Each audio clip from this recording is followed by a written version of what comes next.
Igbo ekene m unu. My name is Chioma Nwa Ada Igbo. I bring different happenings in the Igboland. Today, I am bringing you the story behind Kolanut, Ọjị Igbo. Ịma, enwere gworo, nwekwara Ọjị Igbo. Nke m na-eweta akụkọ ya taa bụ Ọjị Igbo. Gịnị bụ uru Ọjị Igbo bara n'ala Igbo?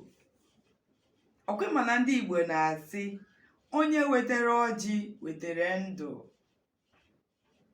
Ọjị Igbo wụ ihe mbụ a na-ebupụta na mmemme niile ụmụ Igbo na-eme, ma ọ wụ n'ụlọ gị, ma ọ wụ oke mmemme dị iche iche, ọ wụ ichi echichi, ma ọ wụ alụlụ nwanyị. In the Igbo culture, especially in the southeast, when a visitor comes calling, the first thing you give to the visitor is Kolanut. It signifies that the visitor is welcomed. Ọjị Igbo is very important to the Igbo culture. Ada eji Ọjị Igbo egwu egwu. Ha jiri kpọrọ ihe rie nne. In fact, some communities go as far as ostracizing someone that ends up stealing a Kolanut. Now listen to the story of Kolanut in details.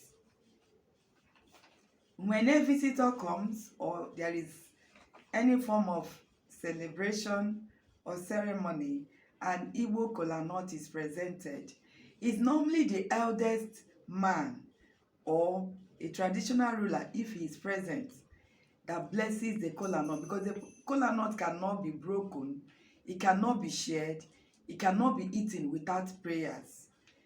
After the prayer is made by the eldest man or a traditional ruler, he gives it to the youngest man available, and he shares it, divides the Kolanut, and goes round to distribute. A woman can put her hand inside the plate to collect Kolanut. Nwoke ga-enyerịrị ya Ọjị Igbo. Nwatakịrị, o nwere ike nwatakịrị nwoke o tozuru itinye aka n'ime efere were ọjị, mana nwaanyị etozuru iwere itinye aka n'ime efere were ọjị. Ihe m na-agwa gị gbasara Ọjị Igbo, ebe ọ wule wetara ọjị, ị ga-anụwo onye wetara ọjị wetara ndụ.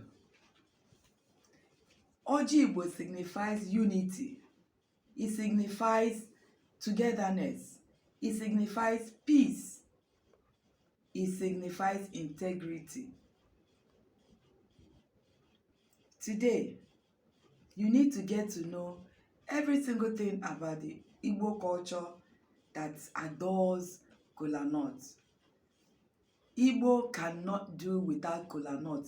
It's part of our integral cultural heritage. The Igbos, though the Hausas eat Kolanut, we call their own goro.